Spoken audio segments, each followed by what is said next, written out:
Mode. Okay. Hi, everybody.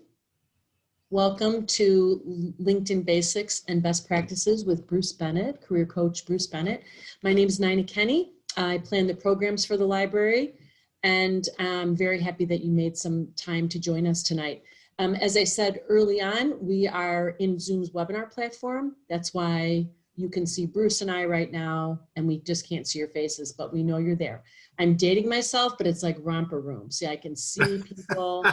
I can see your names. Hi, Gail. I can see Juan and Shlomit and Sue Ann, but I can't see your faces.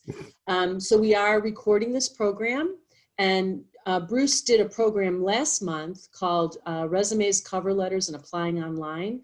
And that is on the library's YouTube channel. So if you go to lvdl.org, and you can click on the YouTube icon in the lower right-hand corner. So Bruce is well-known in the library and the job search world. He's a wealth of knowledge for all things career and job search oriented. And he's going to go through LinkedIn basics and best practices. So I'm going to minimize my screen now, but I will be monitoring the chat and the questions as we go. And if you have a question or anything, just stop, and it's kind of an easy, just pretend we're in the room and we're talking to each other in the room at the library. We're just, you're just home in your jammies, and we wouldn't know that you're in your jammies or not.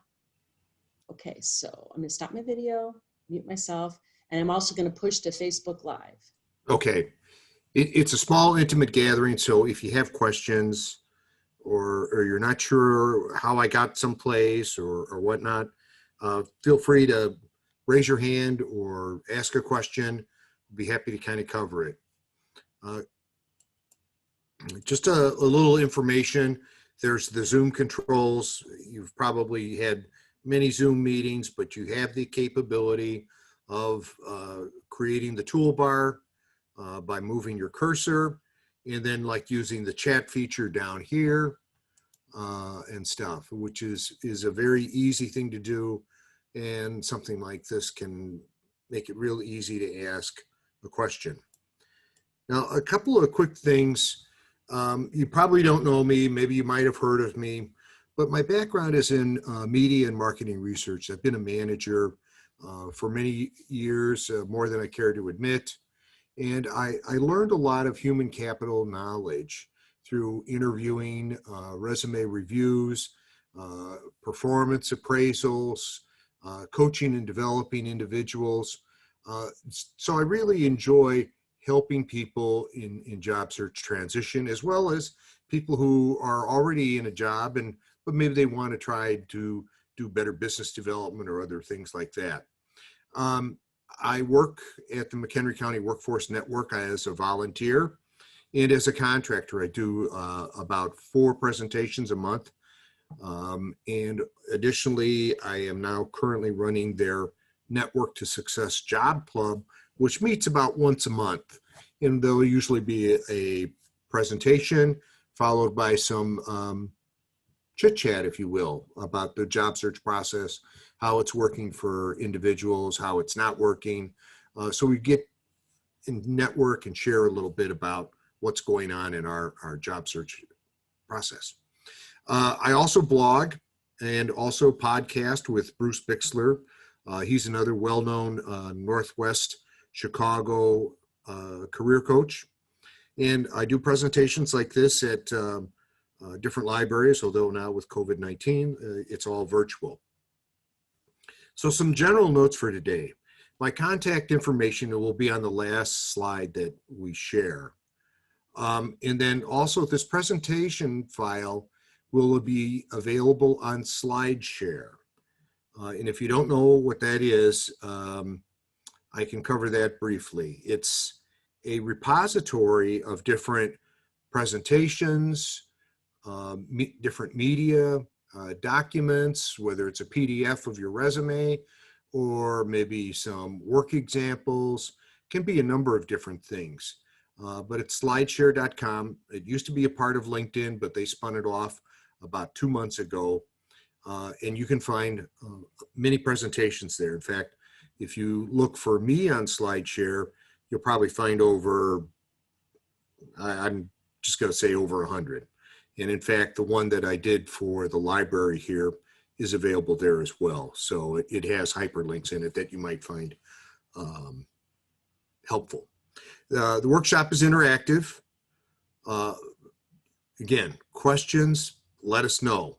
And then the main thing today to keep in mind is that when I'm talking about a page, you'll see different red arrows, and that's really the area or focus, might even be the link that you need to click on to get to the next screen to do some editing and stuff. Quick outline, why use LinkedIn? We're going to talk about enhancing your profile. We're going to talk about best practices.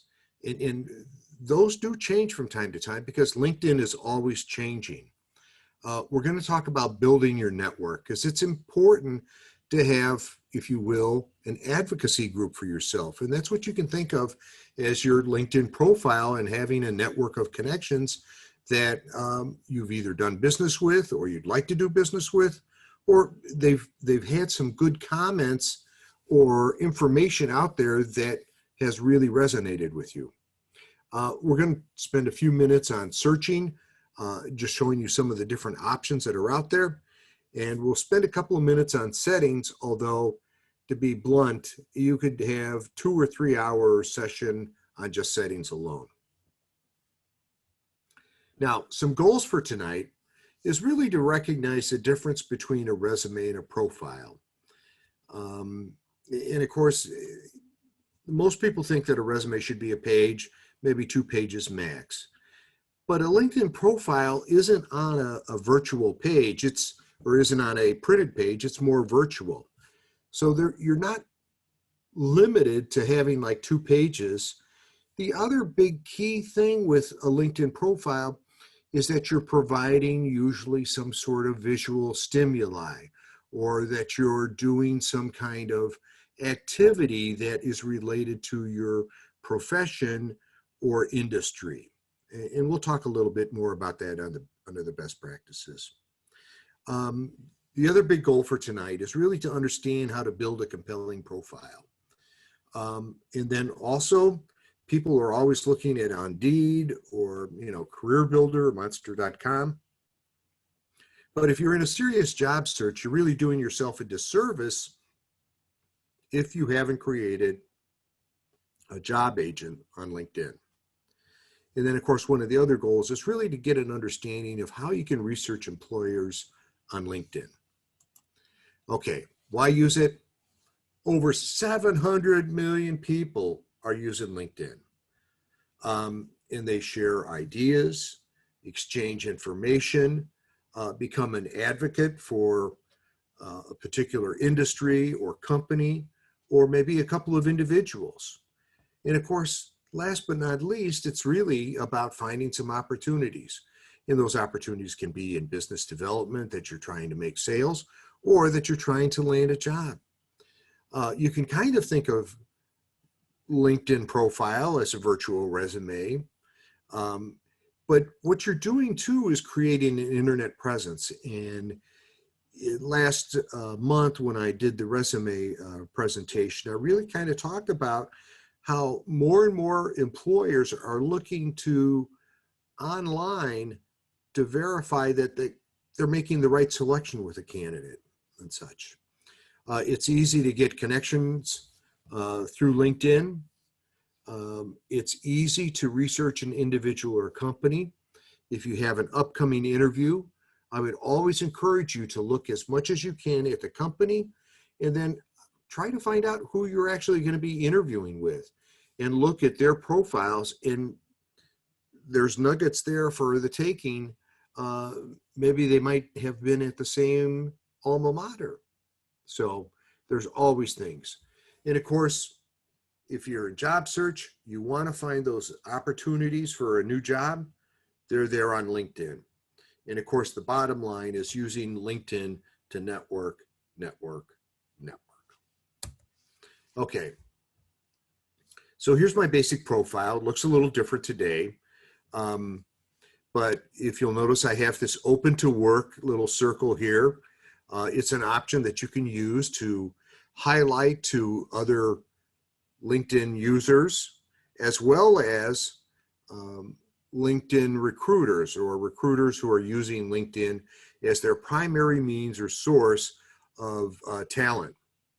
Also, if you're in business for yourself or you're an entrepreneur, you can also include services that you do. And anytime you see one of these blue pencils, it's an opportunity to edit that particular section. So I want to point you to this line up here. And if you go look at your profile, you'll see edit public profile and URL. And if you click on that, you get directed to a new screen. And typically what happens is you can personalize the URL for your profile. So this is really your stake in the internet. It's your own unique identity. And a lot of times when you've created a profile with LinkedIn, there are your name and then some computer generated random numbers behind it. And in a perfect world, you would take and edit that. Now, this is my test profile, Bob Benet. And what I would do is I would click on this line and then start backspacing and eliminating the 92164. And then I would save it. Now, if there are other Bob Benets and that URL is already taken, it will tell me, hey, that's no good. You got to do something different. So maybe I leave the dash in, or maybe I add the year that I graduated from college at the end of my, or maybe I have a middle initial, something like that, to make it a custom URL.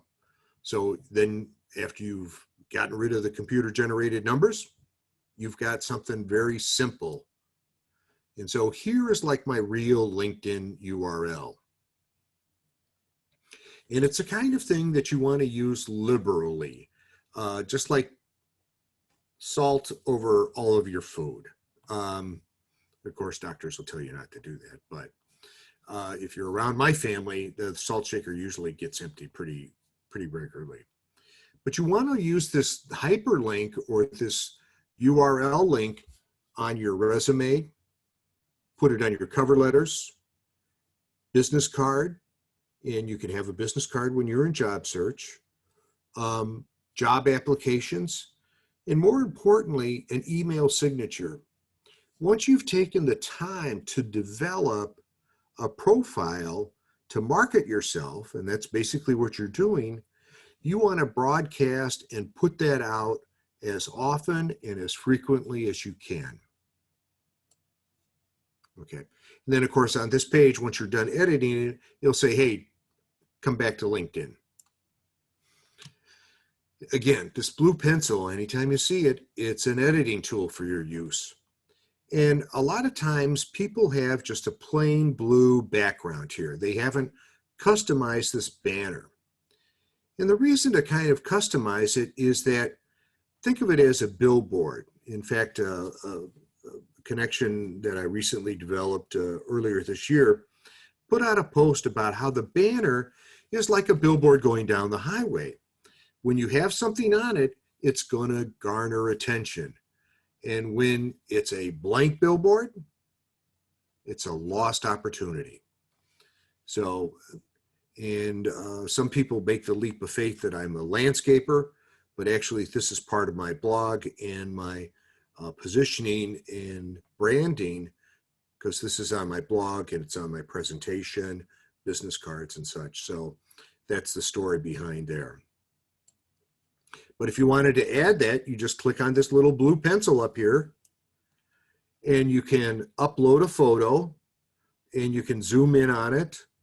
You can straighten it out if it's a little wonky. And you can always change a photo. Theoretically, it's something that would reflect your industry or your position. For example, let's use Nina since she's on the line. She's a librarian. Well, having a stack of books or a shot of a shelving cart would be appropriate because she's a librarian. If you're in marketing, or let's use Maureen Mueller as another example. On her banner, she has the big words talent acquisition, which basically she's helping people find positions. So again, really something that reflects your position or industry. Now, many times, even with a connection that I'm connected to somebody else to say, hey, what's your phone number? Or what's your email address? Well, of course, they can always just send me a message through LinkedIn. But one important part here is contact info. Everybody has it. And if you clicked on mine, you would have all of that information right at your fingertips. You can always click on the blue pencil and edit it. Here I've got different websites. This is for the blog. Here is a list of upcoming presentations that I'll be doing. And then here is the link to our podcast, Bruce Bixler and I, B Squared, discuss LinkedIn.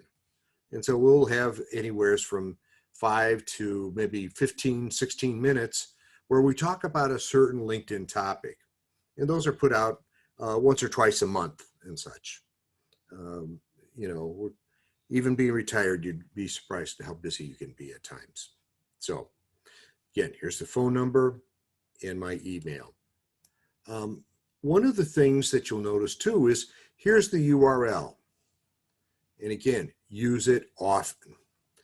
If you have a favorite website, or maybe you're an entrepreneur, or maybe you have a craft or some special interest, you can list that on your website or your profile. And typically there's a default here of blog or other different buckets, so to speak. And you can customize what actually appears, like I did with the Career Coach Corner and also the upcoming presentations. Phone number, I always encourage people to have their phone number listed on their profile. The only people that really see it are your first level connections. Second and third level connections won't see it. Same thing with an email address. Let's start talking about best practices now. So the number one thing is really to have a photo. What you want to do is establish right away, and a photo of your smiling face does that much better than a gray avatar that isn't any kind of special customization that you've done. A headline. Many times people stay with the headline of customer service rep at Uline, or maybe marketing director at Granger. And that's fine, and we'll talk more about it, but you really need to have something that's more descriptive of the skills that you bring to the table, not a title that's locked into a point in time. Then right after that, there's the about section. It used to be called the summary section. But really what it is, it's a chance to tell about yourself, kind of like the old response to tell me about yourself, scripted out and written. And you have about 2,500 characters that you can do that. And we'll talk a little bit more about formatting and structure for that. And then the skills section. That started a few years ago. They've revamped it a couple of different times. It's still very crucial to doing that section. OpenToWork, create a job search agent. Those kind of go hand in hand with each other. And it's imperative, if you're really in job search and you've got a LinkedIn profile, to have a job search agent or several, maybe based on the same job title for different zip codes or different job or similar job titles. Sales manager, marketing manager, sales and marketing director, vice president of marketing, vice president of sales. All of those are very similar in nature, and they probably are interchangeable depending upon what company you go to. So a lot of times just creating a sales manager job search agent isn't enough. You need to create a few variations. Posting updates activity. Before the call started, I talked to Nina about, well, maybe the library could post things that are upcoming on their calendar and such. And the same kind of thing is appropriate for people who are in job search. Maybe they've attended an industry event or something. And we'll talk a little bit more about that. Build your network of connections. There's no magic number. Years ago, you had to have at least 100 connections to have 100% complete profile, but they've kind of done away with that number, but it's still important. For example, if you're in a sales or business development role or an officer of a company, you probably need to be over 500 plus connections. And the reason for that is if a company or employer is looking at a couple of individuals and all things are created equal, and you've got somebody who has like 200 connections and you've got someone who's at 500 plus, I think I'd want to hire the guy who's at 500 plus because he's done his homework and he's built a network of connections. And they may be business connections, they may be industry related connections. So it's just a simple school of thought on my part. Recommendations. These are the proverbial letters of reference that have now gone digital. And then, of course, following target companies. One of the things that always amazes me is when I am in dialogue with people who are in job search. Well, what's your target company? Well, I'd like to work for somebody that's mid-size or smaller size company. And it's like, no. What target? What company do you specifically want to work for? And that's a tough question sometimes for people, but it really helps if you establish targets and pursue them. And last but not least, who's viewed your profile? In job search, you're looking at different companies, you're looking at different individuals, whether they're in talent acquisition or maybe they're a hiring manager. You really want to know if they're looking at you. So let's talk about the photo. I put the mask one in here more as a joke, but in another slide that I use quite often, there's actually me holding a fish. And of course, I always joke with the audience, like, which one is the best one for me? And of course, everyone always picks the one on the left. But if I'm a fishing guide, then the one with me holding a fish is really the best one. Actually, it's a pretty nice bass too, by my bass.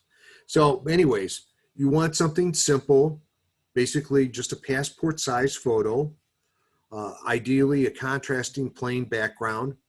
The photo on the right with my gray hair and the white background really doesn't do it justice as much as the photo on the left that has a darker background makes my hair pop a little bit more. Another thing that you can do is you can rename your photo before uploading it to LinkedIn. For example, you may want to rename it Bruce Bennett LinkedIn Training.jpg or Sally Smith Marketing Director.jpg, something along those lines. Headline. This is probably one of your most key areas to be found. And if you'll notice, there's no title here. there are a list of skills. And again, you can go in here using the blue pencil and edit it.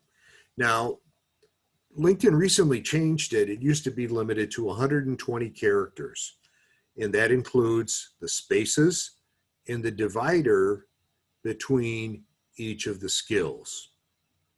Now it's, I think, 220.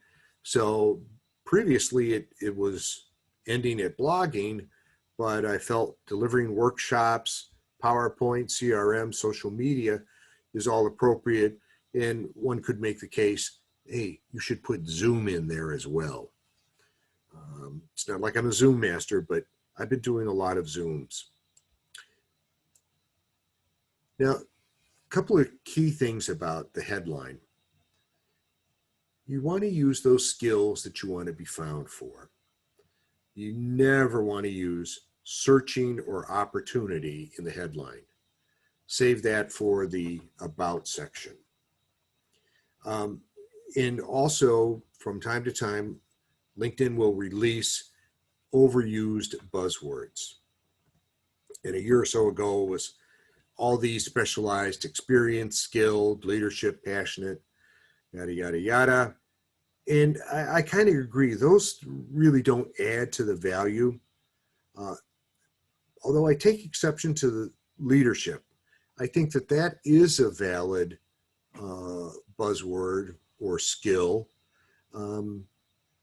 But, you know, they say it's overused, but I would still use it maybe in other spots than the headline. And of course, just recently it was more energetic, passionate, tenacious, value-added, expert, ninja, and guru. And I have been labeled a LinkedIn expert from time to time. I kind of cringe at that. I've just been using it a long time. I stay abreast of what's going on, the changes that are taking place, and sometimes they're very frequent. When LinkedIn first was sold to Microsoft, it took a couple of months, but boy, then the changes started and it was very difficult to keep up. Now, the next section below your profile is the About section. Now, one thing you can do is you can add your email address there. And the main reason to do that is because when somebody uses the mobile device, your email address is right there for them to reach out to you. So if you use that, fine. And if you don't, that's okay. There's no bonus points if you use it. But it really is a multi-paragraph approach to the About section. You know, just like if you were in an interview and somebody said, tell me about yourself, you've got to have a certain amount of experience and skills that you relate to the individual, as well as being able to define a few key achievements. And so that's where paragraph 2 comes in. You really need to kind of show an employer how you've added value to a company. And by that, you maybe recap a quick story, a situation or task that you were faced with, the action that you designed or implemented, and the results that you produced. So using that kind of format, a STAR, situation, task, action, result. In a follow-up paragraph should really be about how you can solve a company's problems because of your experience using accounts receivable and the Macola database and yada, yada, yada. I'm able to help a company gather earnings that they never realized because I can help lower expenses. And the bottom line is to always kind of close that summary section off with, call me if, for something that your industry is. And if we go back to my profile real quick, just kind of share with you my About section here. And you can see it takes several paragraphs. And the bottom line is here, my last word, contact me at my phone number if you need help focusing on your career and renewing your energies in the right direction. Oop. Now, the skills section, which comes after your work experience, has a lot of different skills that you can put in to your profile. Typically, you just see the top 3 that you've decided on to show. Anybody can see these. They can click on the show more button down here to see all the skills that you've listed. And you really need to have all 50 skills listed. And typically, I usually just have 49 so that I can demonstrate how to add a skill.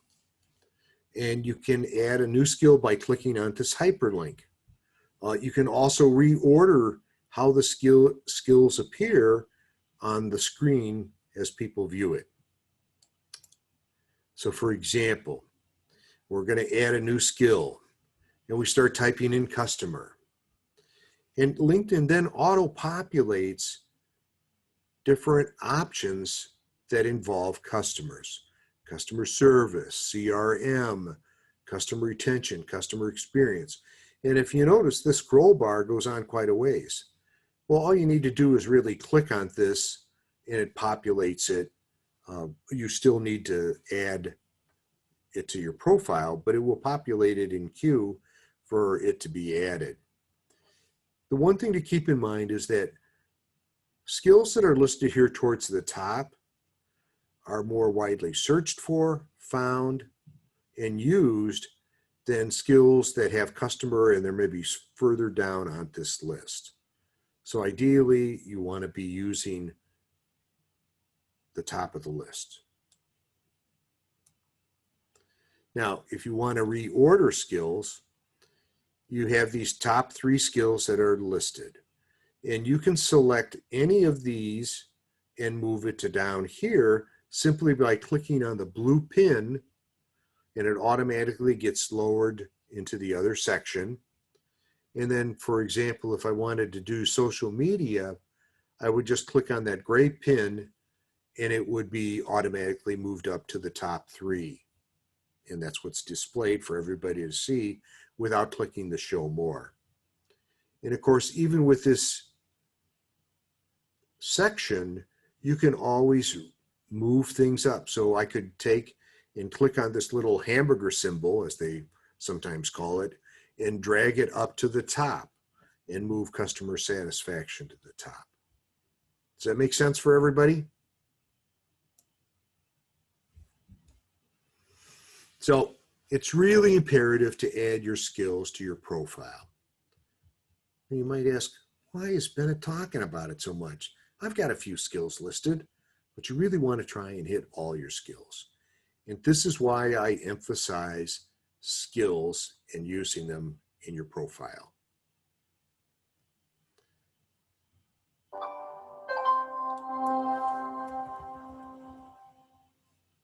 You already know LinkedIn Recruiter is the premier recruiting tool, giving you access to LinkedIn's 400 million members. Well, that tool just got even better. We've added powerful new features that allow you to search faster, uncover hidden talent, and prioritize warm leads so you can spend less time searching and more time hiring great talent. Welcome to the next generation of LinkedIn Recruiter. We'll start by searching from the home page.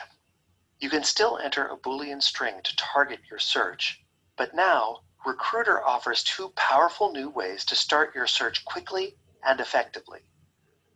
You can search by job title to enjoy a guided search experience that provides relevant suggestions to help you build a search. Or you can simply identify the ideal candidate or candidates, and Recruiter will find more people like them. Let's start with the guided experience. I'm looking for a project manager with experience in mobile application development, so I'm going to start by typing project manager into the search bar. As I type, Recruiter anticipates what I'm looking for and suggests possible titles. In this case, I'll select project manager. Once I've selected a job title, Recruiter prompts me to enter or select a location. I'll select the San Francisco Bay Area, and now I'm prompted to further refine my search by selecting relevant skills. When I click in the entry box, I see a suggested list of the top skills for LinkedIn members with this job title. I'll select PMP and project coordination, but I don't see mobile app development. No problem, I can enter that manually. That looks like it'll give me a good start, so I'll click Go. As you can see, the search results page is a cleaner, more open experience. I have the most commonly used refinement filters on the left, and I can easily refine my search by selecting terms from the provided suggestions or typing in my own. To remove an entry, I just roll over the option and click the X. As I add or remove terms from my search, the suggestions will adjust in real time to offer the most relevant terms. For more refinement options, I'll click View More at the bottom of the search filters to access the complete list of advanced search filters. I'll add bachelor's degree under the degree filter, click Search, and now the degree filter has been added to my list on the results page. You may be wondering where your recruiting tools are. They're still there. We've just hidden them to make the page easier to read. To call up the recruiting tools, just hover over a candidate of interest. If you want to save your search, save a custom filter, or access search insights, click the ellipsis drop-down at the top of the page. To help you spend your time where it matters most, we've introduced spotlights at the top of the page. Spotlights allow you to focus on the warm leads who are more likely to respond favorably to outreach from your company. You can view candidates who have first-degree connections with your employees, are past applicants, or who are already engaged with your talent brand. These are the candidates who have shown interest in your company on LinkedIn by following your company, or by liking, commenting on, or sharing a company update, and they are twice as likely to respond to your email as other candidates. Click the arrow to access even more spotlights, including who your competitors target, who's been in their role for a while, and who already has recruiting activity with your company. Now, sometimes I can't put my finger on the exact attributes that I'm looking for, but I know someone who would be perfect for a job. For example, Carrie is one of the best project managers we have. If we could clone her, we'd be in great shape. Well, I can't clone her, but I can do the next best thing. I'll enter Carrie's name, and if I want to get an even more targeted candidate, I can add more names to the search field, but for now I'll just start with Carrie and click Go. And now I get a list of candidates with the same job title and skills as Carrie, and who work for companies and in industries that are similar to Carrie's. And Recruiter shows exactly the criteria it used to perform this search, so I understand my starting point and can refine the search by adding or removing attributes. I can then use the spotlights to zero in on the best possible set of candidates. We hope that you are as excited as we are about the next generation of Recruiter. The guided search and smart suggestions help you easily uncover new talent, and spotlights empower you to focus your effort where it matters most, by identifying warm leads. With our intuitive new search experience, you'll be able to go from searching to hiring fast. Okay, we'll skip the gratuitous commercial for LinkedIn Recruiter, but that gives you some insight as to how a recruiter who's using LinkedIn to find talent. And so that's why I really emphasize the skills. And of course, there's many ways to put the skills in there. For example, here's another little hidden way where you have your actual title listed, and then you use a parentheses and start adding in several other skills that you used for that position. So like for this example, accounting director, financial analyst, cost accountant, CPA, SAP, manufacturing, healthcare. So this is a great way to sneak in that skill another time. And just to show you another example, let's go back to the web and we'll go to my profile and we'll come down here to my work experience at Staples. And so this gives you an example as assistant manager, and I had sales, customer satisfaction, interviewing, training, operations as additional skills. And the same thing down here as well, training, consultative sales, ops, customer relations, so on and so forth. So you can easily get those other skills listed and add to your profile that way. Now here we've got an example of the Jobs tab. We're looking at the Jobs tab. So if you go to the Jobs tab in your profile, you'll have something like this if you've created any kind of job search agents for yourself. And of course, LinkedIn's always going to suggest different jobs you may be interested in based on all the data that you've provided them. Now, more recently, they added a new section here, more. And so that they're offering interview preparation and a resume builder option. And also something that popped up recently, and you saw it on the initial slide of my profile where there was the OpenToWork. Has your job been impacted by COVID? Get started. Let people know that you're open to work. And we'll just go through a quick series of slides taking you through that process and getting started. So first off, it'll ask you what kind of work you're open to. And here there will be the space for different job titles. And I always encourage people when they're creating job search agents or preferences that you use multiple variations of that job. Director of marketing, marketing and sales director, marketing manager. So again, what one company may call that role could be totally different for another company. So you want to really kind of cover your bases by expanding that word search. So here I think I selected career coach or maybe career counselor. And here we've got career consultant, career counselor, job locations, greater Chicago area, Green Bay, Wisconsin metropolitan area. Start date, flexible, I'm casually browsing, or immediately, I'm actively looking. And then it's choose who sees that you're open.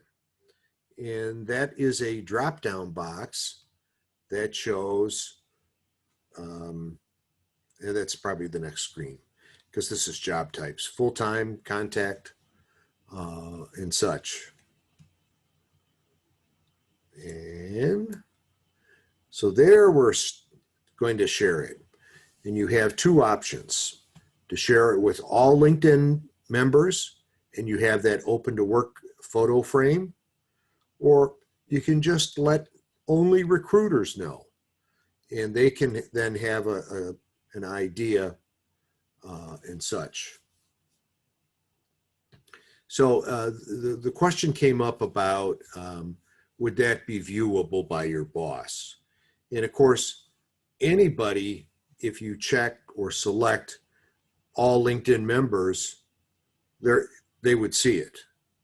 But if you share with recruiters only, then only recruiters are going to be able to see that you're open to work. But that does come with a caveat.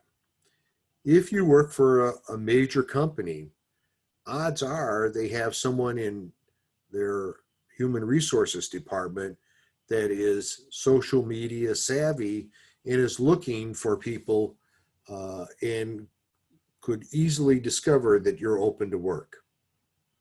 So if you're currently employed and you're happy in your role, but you're still looking, I wouldn't necessarily recommend doing this.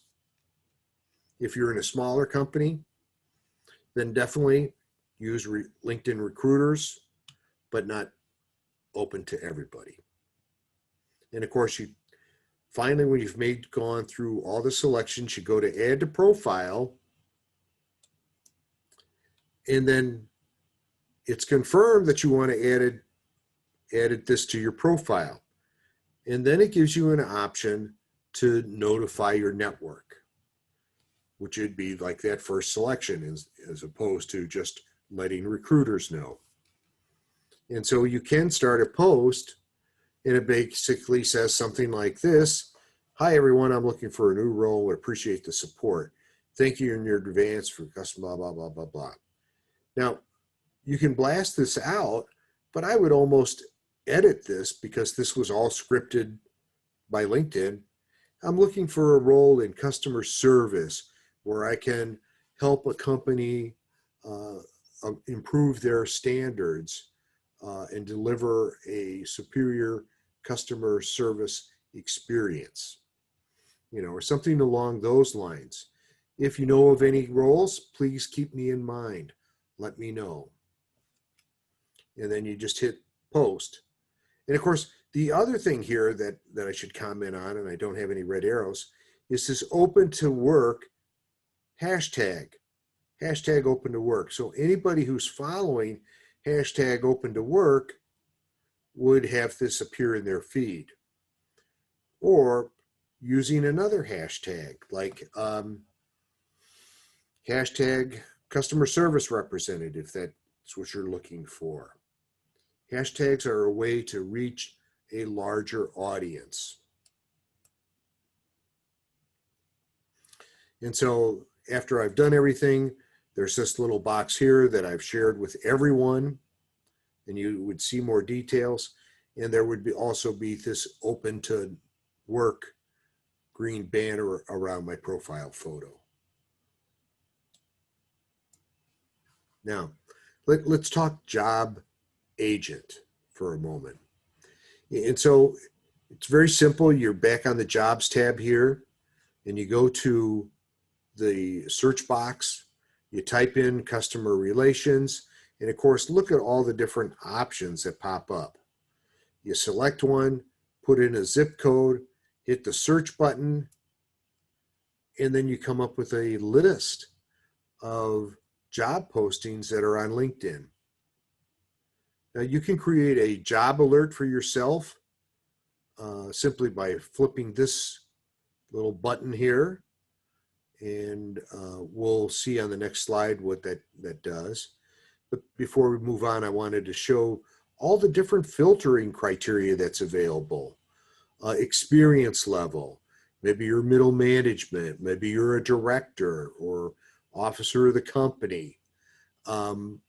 Maybe you want to look at everything, but I would encourage you to maybe look at just the things for this week, or maybe in the last 24 hours. And of course, there's a radius of how far around you might want to be looking at. I usually used to use 50 miles because that would put me in downtown Milwaukee or downtown Chicago. And you can always click the all filters to get a sense of how many different possibilities there are. But I believe if I click on the next slide, we'll see that the job alert really comes up to, do you want to receive this daily or weekly? And how do you want to receive it? Do you want an email? Do you want notifications? Do you want them both? So if you create something and have it, hey, just show me the last 24 hours, you're going to get fresh leads every time they pop up. Now, going back to the results of a job search, here we're looking at training consultant, team lead. And here's a example.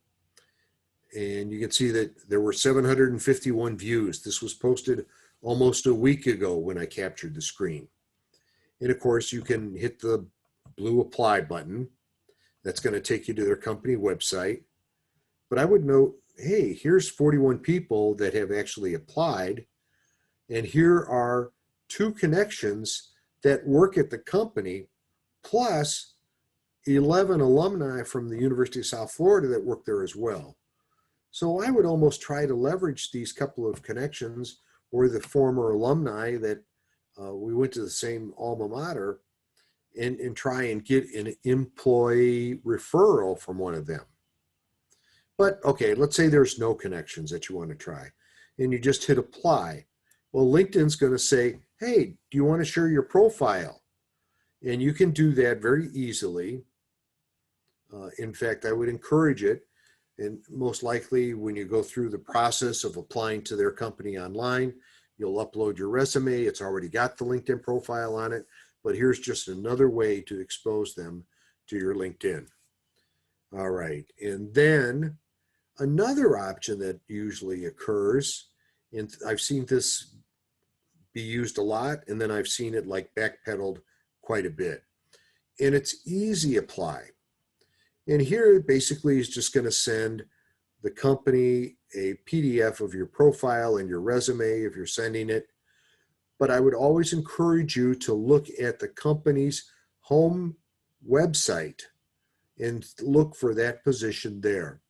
Because if you do, you'll get a much cleaner upload of your resume to their applicant tracking system than if you just click easy apply. If you do check easy apply, it takes you through a series of screens like this. It'll have your headline here. I'm surprised that it doesn't capture the summary. You could always copy and paste that. The next thing is street address and such. And you can see that they have a progression bar here. And here I've uploaded a resume. I can upload a cover letter, or actually copy and paste a cover letter. No special formatting available there. Clicking next again. Now your LinkedIn profile has a photo, but this easy apply gives you the option to upload another photo. So maybe if you had another shot that was maybe appropriate, like you're receiving some kind of award, or maybe a celebratory project happening that was documented by a few choice photos with the team, something like that might be appropriate. And then it then shares all of your work experience. And I say that, but actually, in my case, I've actually had more work experiences than they really use. So there were 10 responses, and 2 additional positions were not included in what they would have sent to the company had I actually applied to it. And of course, here we've got education. This is all still part of that easy apply process. And then here's the final thing that's being sent, and submit your application. Now, another important aspect of your LinkedIn profile is your dashboard. And this is right below your headline and such. And it really shows like who's viewed your profile, if you've posted something, how many views have you garnered?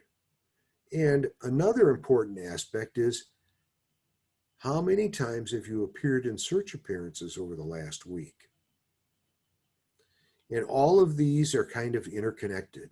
So if you're posting an industry update or posing a question to people within your industry and using a couple of hashtags, both of these numbers should go up. Here's an example of the activity that I captured at one point. And you can post about an article. Maybe you're in logistics and transportation and you see a great article. Well, you can hyperlink that article into a post and even raise a question or add a hashtag to get it a lot of traction. Or add an image, a team photo, or a video. And of course, here you're just seeing 4 recent things. If you click see all, then it takes you to all the activity. So as an employer looks at your profile, they're going to say, oh, what kind of activity has Bruce been doing? Oh, it looks like he's just been liking a few things. Oops, sorry, I was thinking I was on the real page. But this is just a status screenshot. So let's go to the real page because that's really going to be a little more example. So here we can see Bruce's activity. I like something that Erica Reckamp did. What kind of leader are you? She actually mentioned me. And she's actually gotten 4 likes and 4 reactions and 8 comments. If we look at posts, these are posts that I've actually done. 5 days ago, I posted this particular article where I said LinkedIn changed the profile format in the last few months. Previously, the About section could contain media, but now they're doing a new section called the Featured section. And so I have 3 hashtags here: hashtag LinkedIn, hashtag careers, hashtag LinkedIn tips, in addition to having Bruce and I hyperlinked in here as well. So if we scroll on down, you can actually see that this has garnered 344 views in 5 days. It's almost disappointing. I would almost expect more, but I haven't really done any follow-up posting or commenting on that. Here's another one where I actually found a marketing research job that somebody was looking for Ipsos, and I shared this with my network, and this had 159 views. So it's always about sharing something with somebody. And here's another article about a month ago. It was the LinkedIn official blog, and this had quite a few views too, 393. So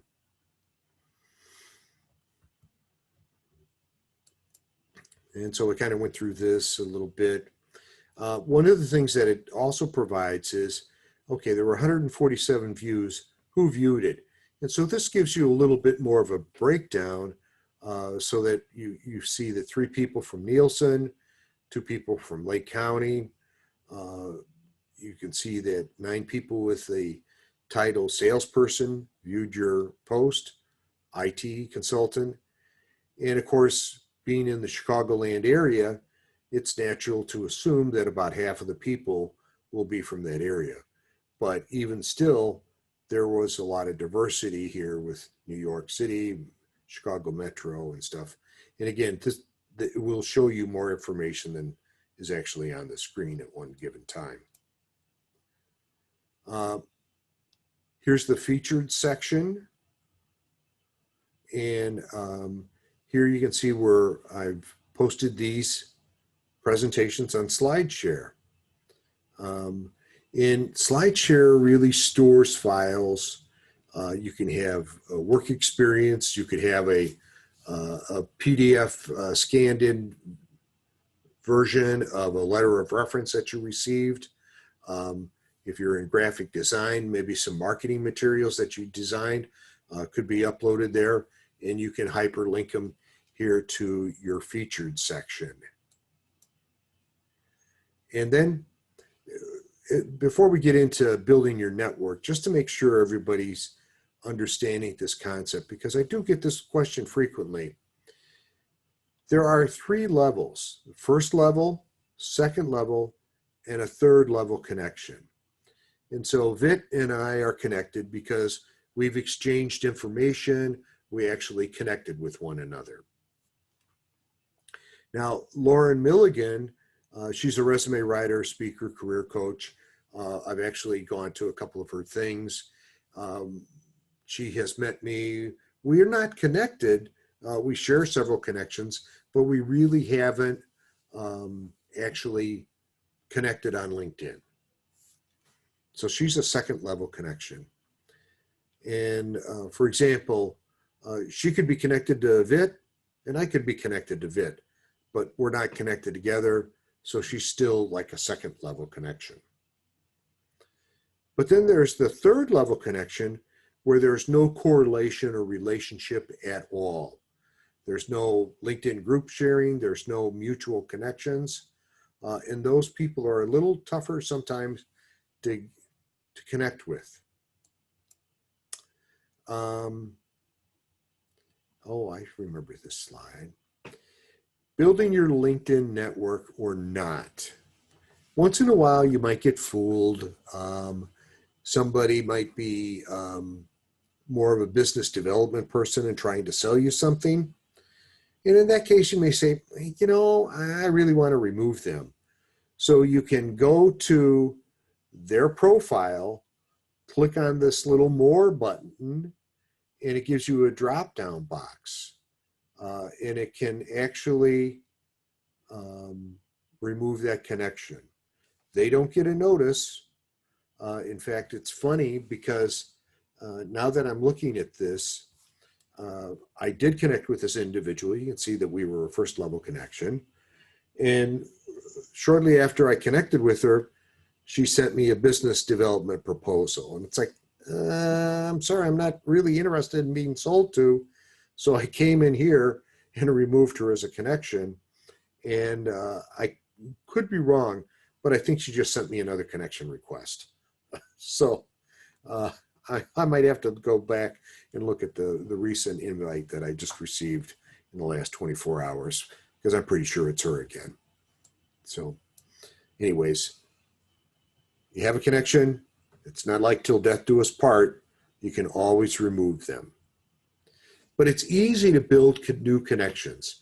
LinkedIn's always going to recommend maybe people that you may have worked with or people you may have known, people who are in your industry that are well known. Big point here is it's very easy to connect by just clicking on this button. But here we've got a guy, his name is Matt, and he worked at Nielsen. Well, I worked at Nielsen. So there's a greater reason or motivation for me to connect with him. But I put a big red X through the connect button. And if we were doing this in person, I wouldn't move on until I got an answer from somebody. But doing it virtually, I'll give the answer. If I just click this connect button, it generates the, I'd like to add you to my professional network on LinkedIn spam-like message. What you really want to do is actually click on their name or their photo and pull up their profile and then hit the connect button. So here's an example of Jennifer Dallas, and she has the connect button here. And unless I really did a lot of deletion of slides, we should be going through the screenshots. So once you send that connection request, a dialog box pops up like this where you can add a note and customize the message. And whether maybe there's something that they recently posted that really resonated with you, or that you shared a couple of LinkedIn connections, or maybe you worked at the same company for a while, but you really want to make it personable and memorable to the individual. And that's going to greatly increase your chance of success. You've only got 300 characters to do it, but that is quite a bit actually. And here's an example that a recent one where I had a person look at my profile, I think it was, or something, and they were in the police department at my local village. So we shared several connections already. And then so I sent him a quick note saying, hey, let's connect. Very simple. And, you know, I was at, and I touted my role as finance committee chair, always supporting the public safety department, you know, didn't take an axe to their budget like many of the other departments and areas got. So just click done, it's sent. And when you send a personalized note like that, it greatly increases the chance of making a successful connection. Now here's an example of a third level connection, and there's no way to connect with them. This message button's locked. But if you actually click on this little diagram here that has 3 dots on it, a dialog box pops up where you can connect with them and you can send that personal invite. And I found Bob. We went to school together. He doesn't list Florida, University of South Florida, but he was back there. We went through school at the same time. So let's see what we have here. I talked about recommendations. A lot of times people do not have these on their profile. And it's really an important element because it adds to your credibility as a potential candidate when somebody from talent acquisition looks and sees that, oh, several people who have worked with you recommend you. And of course, who do you ask? You can ask coworkers, your former managers or current managers, vendors or clients that you've worked with. And it's a simple process. You generate a request, they send you back something, and then you actually have a chance to review it before actually putting it up on your profile. And maybe they made a few typos. You can always ask for a revision. And then the bottom line too is, are your recommendations current? So for example, today it's 2020. And if your recommendations are like from 2012 or 2013, it's time to update them. And you can actually go in and get a refresh. So the process works like this. These are some of the recommendations on my current profile. Here you can see the last one was 2018. It's getting a little dated, not bad, but a little dated. Maybe if I could have a recommendation from somebody from a current library, like, Anyways, I digress.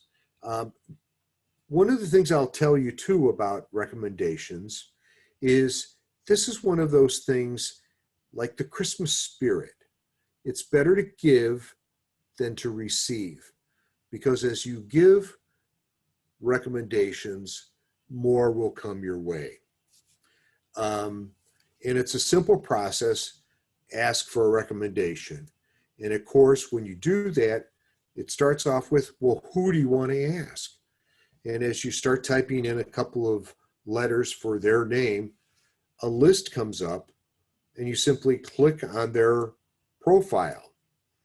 And how do you know, Maureen? It's going to ask you to identify your position and relationship. And then once you've done that, it takes you to the next screen where, hi, Maureen, can you write me a recommendation? And again, we have that spam-like form letter message that LinkedIn wants to send. But what you really want to do at this point is give them some direction. So for example, would you be willing to write a recommendation for me? If you have something in mind to comment on or present, that's great. If not, perhaps you could mention how I engage with my audience, whether in person or virtually, with the current COVID-19 conditions. Another topic might be how I'm able to answer questions from the attendees and remain on track with the materials. And then you send it, it comes back, and then you post it or you ask for a revision. So following companies, if you think back to the little video that we watched, there was the talent acquisition that is engaged with your brand. And those potential candidates have either liked, shared, or done something, or maybe following you, that have make them a more likely candidate. So here's a company called 4C, and this is their LinkedIn company page. You can kind of see the navigation bar up here. And there will be a quick link to their website.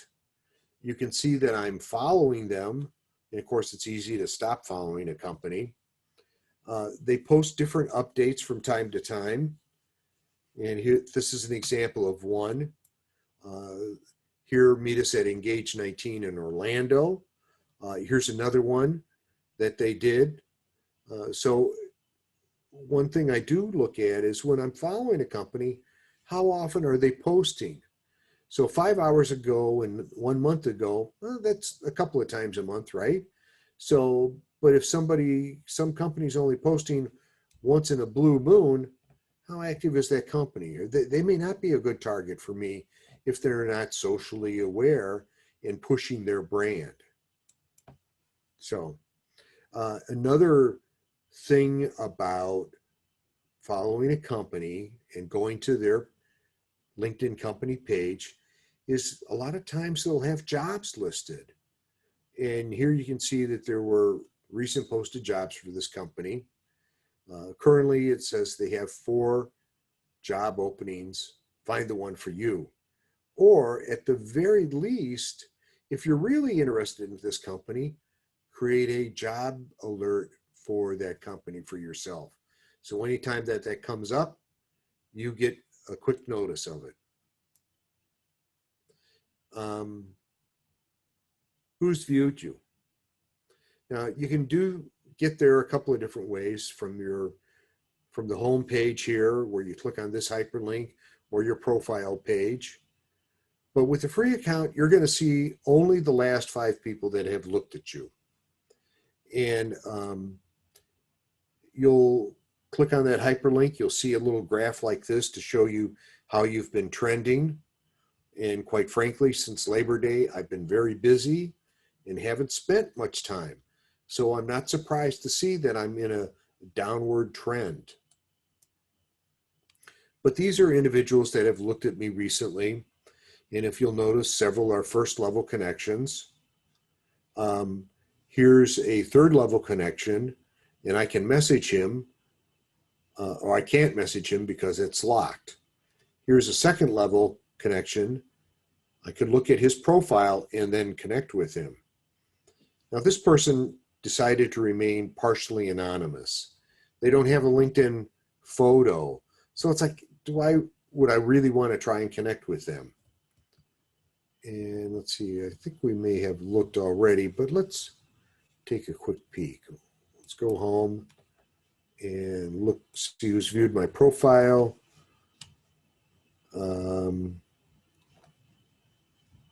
Here we have one person that's decided to remain anonymous. And that's not really a good thing because they don't get to see who's looking at them at all.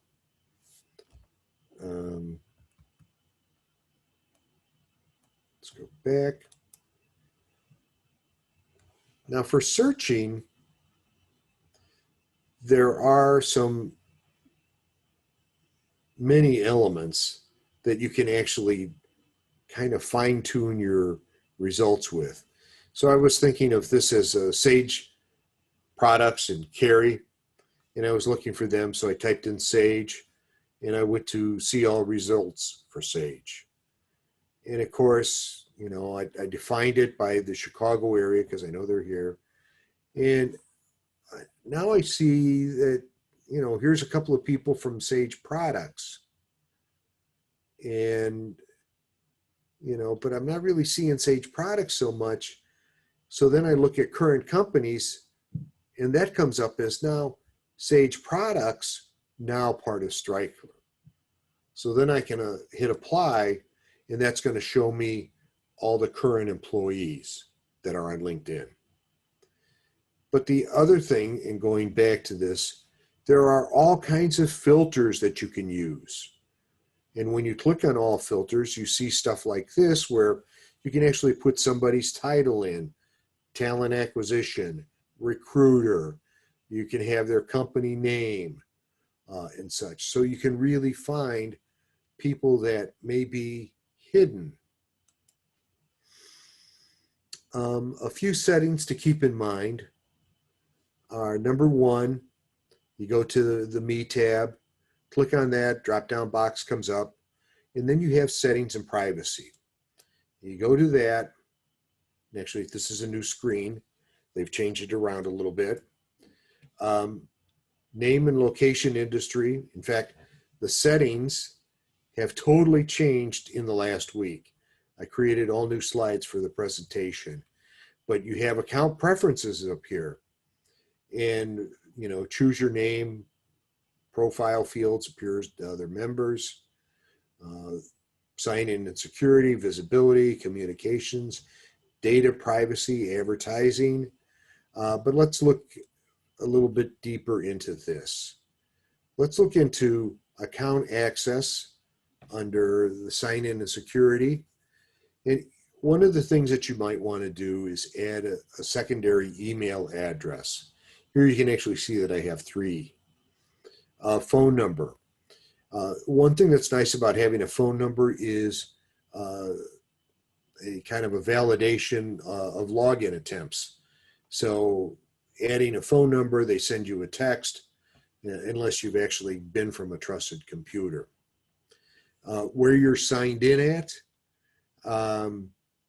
that's sometimes good to know, because occasionally if you use like the local McDonald's or maybe the Starbucks and you're on their Wi-Fi, it's theoretically possible you could be hacked.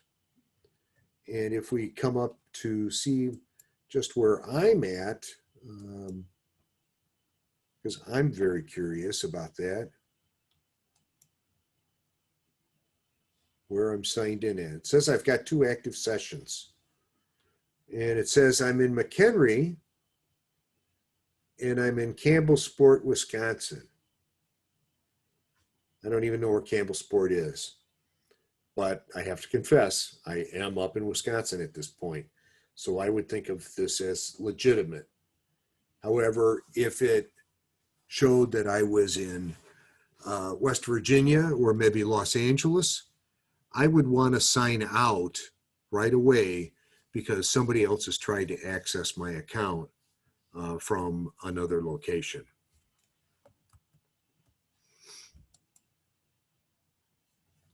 Now, one of the most important options here is the visibility of your profile and your network.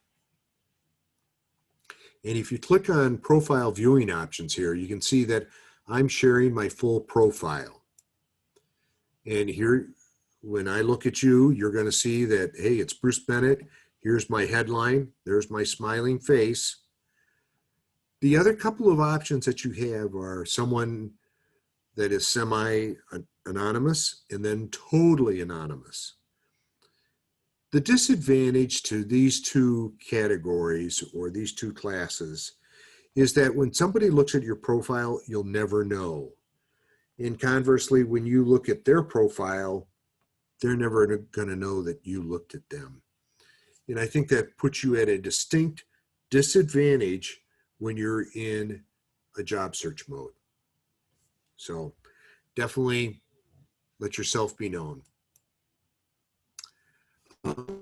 Here's another little important message for you. LinkedIn messaging. I tend to respond quicker to LinkedIn messaging than I do email. It's virtual instant messaging, literally. And the thing that's nice about that is, in this example here, I actually attached a presentation file and sent it off to the individual.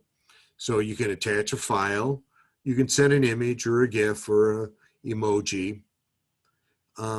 One of the other things that you also can do, and I think this is an older screenshot, actually it's from your mobile phone, you can send a recorded message. But here is the important part of this LinkedIn messaging. You have these 3 dots. If you click on those, it actually brings up this little screen. Press enter to send, which means by pressing enter, it sends the message. What you really want here in this particular situation is you want to have the click send. Clicking send will send the message. And the reason for this is just to give you an example of, I receive a number of mails messaging from LinkedIn where it says, "Hi, Bruce, comma," and that's it. That's all there is. And occasionally somebody will have this wherewithal to finish typing their message in a new message. So definitely select click send, and you can type out a full message, add a couple of lines in between paragraphs and stuff, and still be in control of when the message actually gets sent. Here are some upcoming events for this month. And it looks like I didn't update this last one, but Guide to a Winning Interview is tomorrow through the McHenry County Workforce. Effective Networking in Your Career is with the Network to Success Job Club a week from tomorrow in the afternoon. And then LinkedIn Strategic Guidelines is actually October 21st, next Wednesday, where we dive into some of the other aspects or elements of LinkedIn that we really didn't talk about.